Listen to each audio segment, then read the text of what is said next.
ስምንተኛው ሺህ ከነገ ዛሬ ይጠፋል የሚባለው ነገር ይሄ ስህተት ነው። ገና 400 ምናምን ዓመት ገና ይቀረዋል። አስትሮሎጂ ካልክ ዘመናዊ ነው፣ ምንም ችግር የለም ነው ማለት ነው። ኮከብ ቆጠራ ካልክ ግን በጣም አሳፋሪና ኋላ ቀር ነው። ጥቅምት የተወለደ ሁሉ ስኮርፒዮ ነው ወይም ደግሞ ህዳር የተወለደ ሁሉ ሳጊታሪስ ነው ለማለት አይቻልም። አብ ወልድ መንፈስ ቅዱስን እንደ ሶስት አምላክ አድርገው ይቃወማሉ ይላል። የኛ ልዩነት እየሰፋ የመጣው የሌሎችን ሀገሮችን እንወርሳለን ብለን በምናደርገው ነገር ነው።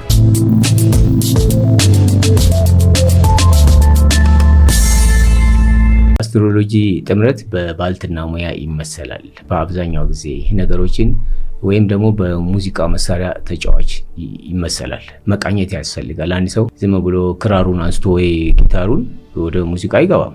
መጀመሪያ መቃኘት ይኖርበታል። ልክ የአስትሮሎጂና የኖሜሮሎጂ ሚስጥሮችን፣ የስራ ፊልዶችን፣ ጋብቻዎችን፣ ተስማሚ አቅጣጫዎችን፣ እድለኛ ከለሮችን መጀመሪያ መቃኘት በጣም ያስፈልጋል። ውጤታማ ያደርጋል። አሁን ኮከብ በተመለከተ አሁን የተዛባ ሁኔታ አለ። አሁን ባለነው ማህበረሰብ ውስጥ ማለት ነው።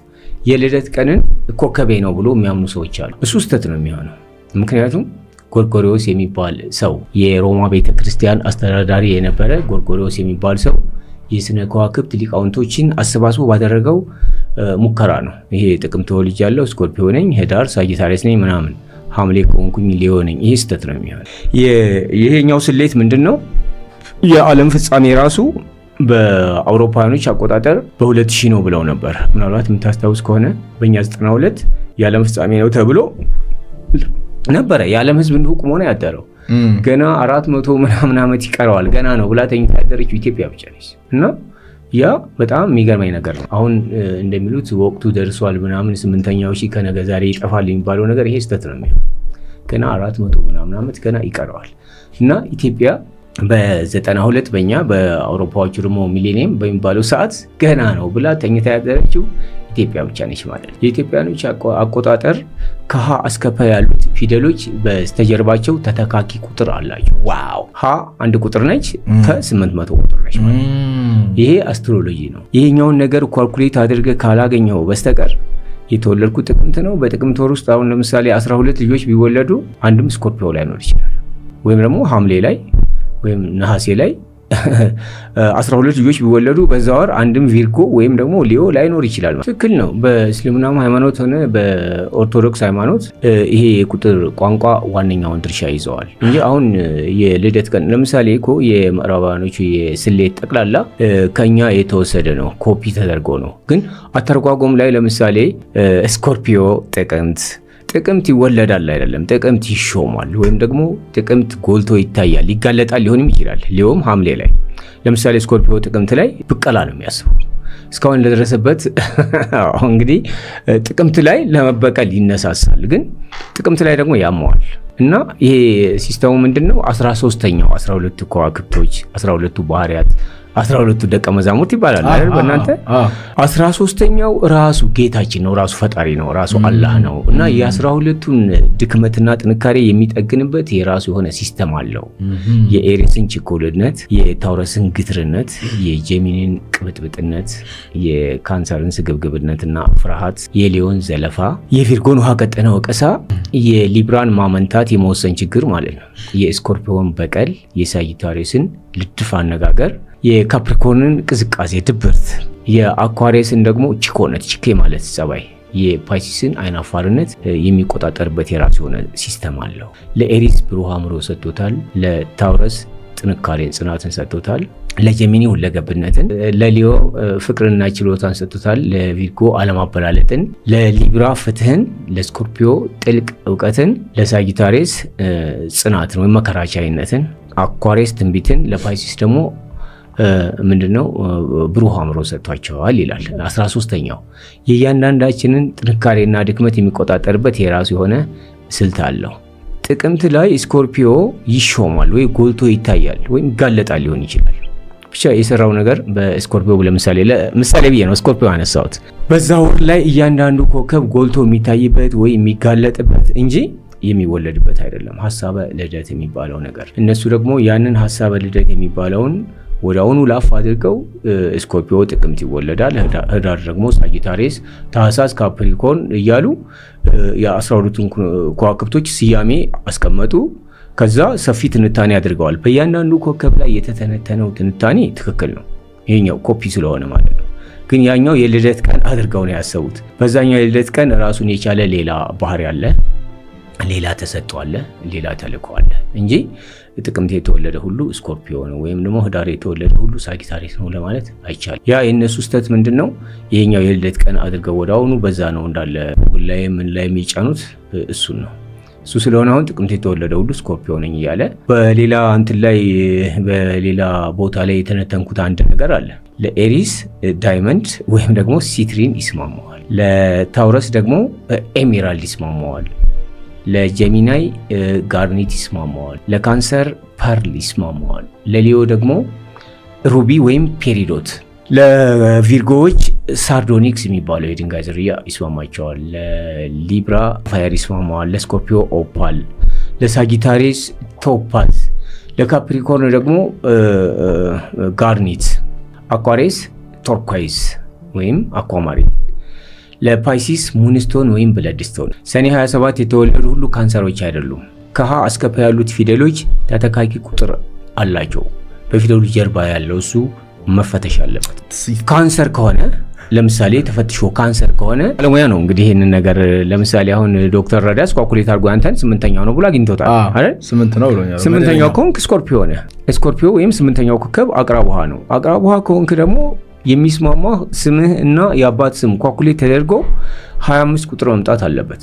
25 ቁጥር ከመጣለህ ድፍንቅል ውስጥ ራሱ ምን አለ ብለን አሁን ለማወቅ ያስቸግራል። ድፍንቅል ውስጥ ራሱ ምን አለ ብሎ ራሱ ለማወቅ የማያዳግተው አይነት ሰው ነው። ስለ ሌላው ዓለማት ሁሉ ከምድራዊ ከሚዳሰሰው ከሚታየው ውጭ ያሉትን ነገሮች ሁሉ ያስሳል። በማንበብ በመጠየቅ በማዳመጥ ወዘተ በየትኛውም እንቅስቃሴው ሁሉ ከማሰስ አይመለስም ነው የሚለው። ስኮርፒዮ ከሆንክ ጥንድ ቁጥር 25 መምጣት አለበት። ጥንድ ቁጥር 25 ከመጣለ ሰዎችንና ነገሮችን እስከ ውስጣቸው ማለት ነው ጥንቃቄ በማገናዘብ የሚሰራ አይነት ሰው ነው የሚሆነው ይላል። ጥንድ ቁጥር 17 ከመጣልህም ጥሩ ነው፣ ካንተ ጋር ይስማማል። 1 ሲደመር 7 8 ነው የሚሆነው። 25 ከመጣ ደግሞ 2 ሲደመር ምንድነው 5 7 ነው የሚመጣው። የሚስማሙ ቁጥሮች 2 ቁጥር 7 ቁጥርና 8 ቁጥር ነጠላ ቁጥሮች ማለት ነው። ስለዚህ ጥንድ ቁጥሩ 20 ቁጥር መምጣት አለበት። አሁን እኛ ሀገር ላይ ያለው ነገር ስለ አስትሮሎጂ ራሱ ኮከብ ቆጠራ ብለህ በአማርኛ ከምትናገር በፈረንጀኛው አስትሮሎጂ ካልካቸው ምንም አይደለም፣ ኖርማል ነው ለነሱ። ኮከብ ቆጠራ ካልካቸው ግን ወዳውኑ ጥንቆላ ነው በማለት ይሄ እንደፍረህ እንኳን እንዴት ትናገራለህ ወደሚለው ይደነግጣሉ እነሱ፣ ይተቻሉ። እንግዲህ እንደውም ስተችህ ነበር በጣም ብዬ ነበር ይላሉ አንዳንዶቹ። መጥተው በአካል ካገኙ በኋላ ግን በጣም ደስተኛ የሚሆኑ ሰዎች አሉ ማለት ነው። በአካል አግኝቶኝ አንድም ሰው አንብቤለት የተቃወመ ሰው አንድም ሰው እንኳን የለም። ምክንያቱም የምጨምርለትም ሆነ የምቀንስለት ነገር የለ፣ ያለውን ነገር ነው የምነግረው። ያለባቸውን ችግርም እንደዚሁ ነግራቸዋለሁ እና እንዴት ማስተካከል እንዳለባቸው። ሲጀመርም ደግሞ እኔ ሰዎች ይሄን አንብብልኝ ብለው እንዲጠይቁ ብዬ አይደለም እውቀቱን ያመጣሁት፣ በማንበብ ነው። አንተ እንዳልከው ወደ 960 መጽሐፍቶችን ነው ያነበብኩት። አዎ ከዚህ ጋር የተያያዘ በአብዛኛው ሚስጥራዊ መጽሐፍቶችን እወዳለሁ እና ጥንታውያን የሆኑ ነገሮችን እወዳለሁ። ከክርስትና ሃይማኖቶች እኔ ኦርቶዶክስን እወዳለሁ። በእውነት? አዎ ኦርቶዶክስን ይወዳሉ? አዎ። ከእስልምና ሃይማኖት ደግሞ የመጀመሪያውን እስልምና እወዳለሁ። ማን ሺያ ሙስሊም ነው? ሺያ ነው የመጀመሪያው እስልምና። ያው ሱፊይ ምናምን የሚባለው የመጀመሪያው እንደ ኦርቶዶክስ ጋር ተመሳሳይ ነው ባህሪው። የቃላት ብቻ ልዩነት ነው ያለው፣ ሌላ ምንም ነገር የለው። አብ ወልድ መንፈስ ቅዱስን እንደ 3 አምላክ አድርገው ይቃወማሉ ይላል። አብ ወልድ መንፈስ ቅዱስ ማለት ፀሐይ ብርሃኗና ሙቀቷ ማለት ነው። ምንም የሚለየው ነገር ክብነቷ፣ ፀሐይ አለች፣ ሙቀት አለ። አዎ የራሱ አሁን ፀሐይ ነች አይደል? ሙቀት አላት፣ ብርሃን አላት። አብ ወልድ መንፈስ ቅዱስ ማለት ምንም አንድ አምላክ ነው። ፀሐይ ሙቀቷና ብርሃኗ አንድ አካል ነች። እንደዛ ማለት ነው እንጂ ምንም ሶስት አምላክ ሆኖ የሚያደናግረን አይደለም። አንድም ሶስትም ናቸው ነው። አዎ እና የሱ ባህሪው ነው እንጂ አንድ አምላክ ነው። ያው አላህ ማለት ነው ወይም አንድ እግዚአብሔር ማለት ነው። ምንም የሚያደናግር ነገር የለውም፣ እናውቀዋለን። ሌላው ደግሞ ኢየሱስ ክርስቶስ ከማርያም የመወለድ ነገር መርየም ነች። ያው መርየም ነች፣ ነቢ ኢሳ ነው የምንለው እኛ። ዝሮ ከቁርአን ላይም ከሴቶች መርየም ነች ስሟ ያለው ቅዱስ ቁርአን ውስጥ ማለት ነው። እና ጥበቡ የማይመረመር የሚባል ጌታ ነውና ይሄ ቢያደናግረን ምንም የሚያስደንቅ ነገር የለውም። ዞሮ አሁን ኢየሱስ ክርስቶስ ወይም ነቢይ ኢሳ የጥንታውያኖቹ አሁን አስተማሪዎቹ ናቸው። የሃይማኖት አስተማሪዎች እስልምናን ከክርስትና ለመገንጠል ክርስትናን ደግሞ ከእስልምና ለመገንጠል ብለው የሚያስተምሩት የመምህራኖቹ የራሳቸው የሆነ ጥበብ አለ። ዓላማውን ወይም ተግባሩን ስታየው ግን ያን ያክል ምንም የሚራራቅ ነገር አይደለም። ኢሳ ሩህላህ ሩህን የሚሰጥ ወይም ነፍስን የሚሰጥ ኢሳ ነው የሚባል አባባል አለ በእስልምና። ኢሳ ሩህላህ፣ ከድር ወልያላህ፣ ሙሐመድ ረሱሉላህ። አሁን ለምሳሌ ከጭቃ ምናምን ሰርቶ ቅርጿን እርግብ እፍ ቢላት ህይወት ሰርታ እንድትሄድ የሚያደርግ ኢየሱስ ክርስቶስ ብቻ ነው፣ ወይም ነቢ ኢሳ ብቻ ነው። ወልያላህ የአላህ ወልይ ምንም ሌላ መምህር የሌላቸው ሰይድና ከድር ናቸው። አላህ ብቻ ነው የሚያስተምራቸው። እሳቸው ማስተማር የሚችል ከተወለዱ ጊዜ ጀምሮ እስከ መጨረሻው እስከ ዓለም ፍጻሜ በየቀኑ 300 አዲስ ኢልም ያስተምራቸዋል አላህ። ዛሬ 300 ኢልም ማንም ወልይም ሆነ ነብይ የማያውቀው ነገም 300 ከተወለዱበት ጊዜ ጀምሮ እስከ ዓለም ፍጻሜ በየቀኑ 300 አዳዲስ እውቀት አዳዲስ ኢልም ለሰይድና ከድር አላህ ብቻ ነው። ሙሐመድ ረሱሉላህ ሰለላሁ ዐለይሂ ወሰለም እሳቸው ደግሞ የአላህ መልእክተኛ እንግዲህ ነብዩ ሙሐመድ ናቸው። እሳቸው ረሱል ሰለላሁ ዐለይሂ ወሰለም የመጨረሻ ነብይ ናቸው ነው በእኛ ሃይማኖት። ከኢየሱስ ይበልጣሉ። እንግዲህ ኢየሱስ ክርስቶስ የመጡበት ዘመን ነብዩ ሙሐመድ የመጡበት ዘመኑ ነው እንድለያይ አድርጎኛን ያደናገረን። እንደኔ እምነት ኢየሱስ ክርስቶስ የመጣው ምንድነው የአዳምና ሔዋንን ወንጀል ሰርዞ ነፃ ለማውጣት ነው አይደለም? ነብዩ ሙሐመድ የመጡት ደግሞ አዳምና ሐዋ የሰሩትን ወንጀል ደምስሰው ነፃ ለማውጣት ነው። ለምሳሌ ሙሐመድ አወልን ጉግሮ ብዙ ጊዜ ያስተምራል። ምን ያስጨንቀዋል? ደግ የወለደ ሰው አባቱን አዳምን ከስደት መለሰው ይላል። ነብዩ ሙሐመድ የሰሩት ስራና ኢየሱስ ክርስቶስ የሰሩት ስራ አንድ ነው። ኢየሱስ ክርስቶስ የመጣው የአዳምና ሔዋንን ወንጀል ደምስሶ ነፃ ለማውጣት ነው። ነብዩ ሙሐመድ ረሱል ሰለላሁ ዐለይሂ ወሰለም እሳቸው የመጡት ደግሞ አዳምና ሐዋ የሰሩትን ወንጀል ደምስሰው ነፃ ለማውጣት ነው። ስለ እንጉርጉሯቸው ላይ ጸጉራቸው፣ አይናቸው፣ ቁመናቸው እያሉ ሲገልጹ ከኢየሱስ ክርስቶስ የሚለያቸው አንዳች ነገር የለም። ግን አሁን በሃይማኖት ዙሪያ ላይ ብዙ ጊዜ ለምሳሌ ማርያም ስትሆን ጅብሪል፣ ገብርኤል፣ ሰይድ ሚካኤል፣ ቅዱስ ሚካኤል፣ ሰይድ አስራፊኤል እያለ ሰይድ ነው እና የኦርቶዶክስ ሃይማኖትና የእስልምና ላይ ራሱ ሰፊ ልዩነት መስሎ የሚታየን የነብዩ ሙሐመድ ረሱል ሰለላሁ ዐለይሂ ወሰለም እና የኢየሱስ ክርስቶስ ላይ ነው ልዩነት ያለ የሚመስለው። ሌሎቹ ምንም አይነት ልዩነት የለ። የቋንቋ ጉዳይ ነው። ሌላው ነገር ምንም አንዳችም ልዩነት የለውም። ቁርአንና መጽሐፍ ቅዱስ አንዳችም ልዩነት የለው። ሁሉም ህግ ነው። እንደውም እኮ የተፈጥሮ መጽሐፍት የሚባሉት 4 ናቸው። መጽሐፍ ቅዱስ፣ ቅዱስ ቁርአን፣ ዳዊትና የሙሴ ተውራት ነው የሚባለው። ጽላት እሱ 4ቱ አንዱ ሌላውን መንቀፍ አይቻልም። ልክ እንደ አንድ የላም ጡት ናቸው። ለምሳሌ የአንዲት ላም ጡቷ አንዱ ነጭ፣ ጥቁር፣ ቡራቡሬ ሊሆን ይችላል። ወተቱ አንድ አይነት ወተት ነው እና ሁለቱም ትክክለኛ ህግ ነው። ሁሉ 4ቱም ትክክለኛ ህግ ነው። ዳዊት ማለት ዳውድ ነው፣ ሌላ ምንም አይደለም። ዳዊት አንብቤያለሁ። ሰይፈ መለኮት፣ ሰይፈ ነበልባል ምናምን አንብቤያቸዋለሁ። ሁሉም ትክክል ናቸው። ድርሳናቶች እንዳለ ያነባሉ አንብቤያቸዋለሁ እና ትክክል ናቸው። ድርሳነ ሰለሞን በጣም ቆንጆ ነው፣ የጥበብ መጽሐፍ ነው እና ሁሉንም አንብቤያቸዋለሁ። በሽታ ለመፈወስ ነው ይጠቀማቸዋል። ኦርቶዶክስ መጽሐፍቶች ይጠቀምባቸዋለሁ። አሁን የሃይማኖት መምህራኖች ናቸው ያው ነገሮችን እንዳይስማማ የማድረግ የራሳቸውን ብቻ ጎልቶ ለማሳየት እንጂ ሌላ መጽሐፍቶቹ ህዝቦቹ አሁን የኢትዮጵያ ህዝቦች እኮ ሙስሊምና ክርስቲያን ይጋባሉ፣ አንዳችም ችግር የለባቸውም። ምናልባት የአስተማሪዎቹ ሰባኪዎቹ ናቸው ልዩነት መኖሩን የምናውቀው እኛ ቤተክርስቲያን ላይ ሲያስተምሩ ወይም ደግሞ ሌሎች ኡስታዞች ሲያስተምሩ ነው የሚሆነው እንጂ ህዝቦቹ አሁን የኢትዮጵያ ህዝቦች ሙስሊሞችና ክርስቲያኖች ተጋብተው ነው የሚኖሩት። አሁን እንደኔ የክርስትናና እስልምና ሃይማኖት ምንም ልዩነት ቋንቋ ነው ብያለሁ። ነገር ግን ህግ ነው። የሙሴ ህግ በሙሴ ዘመን የሙሴ ህግ ነው። በኢየሱስ ክርስቶስ ዘመን ደግሞ አዲስ ኪዳን የኢየሱስ ክርስቶስ ህግ ነው። በነብዩ መሐመድ ደግሞ የነብዩ መሐመድ ህግ ነው። እኔ አሁን አንተ አንድ ብንሆን የሚለው የአቡነ ተክለ ሃይማኖት ጥረት ትክክል ነው የነበረው። ምክንያቱም አሁን ራሱ የኛ ልዩነት እየሰፋ የመጣው የሌሎችን ሀገሮችን እንወርሳለን ብለን በምናደርገው ነገር ነው። ከባድ ኪሳራ ላይና ውድቀት ላይ ድንቁርና ላይ እየወደቅን ያለን። የአስትሮሎጂ ካልክ ዘመናዊ ነው፣ ምንም ችግር የለም፣ ኖርማል ነው። ኮከብ ቆጠራ ካልክ ግን በጣም አሳፋሪና ኋላ ቀር ነው።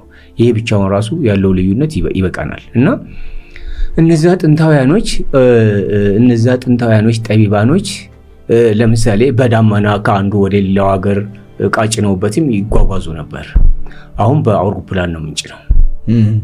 እንደገና ደግሞ እነዛ ጥንታውያኖች አሜሪካ ሀገር ወይም አውስትራሊያ ካለው ወዳጃቸው ጋር ዳይሬክት ይነጋገሩ ነበር።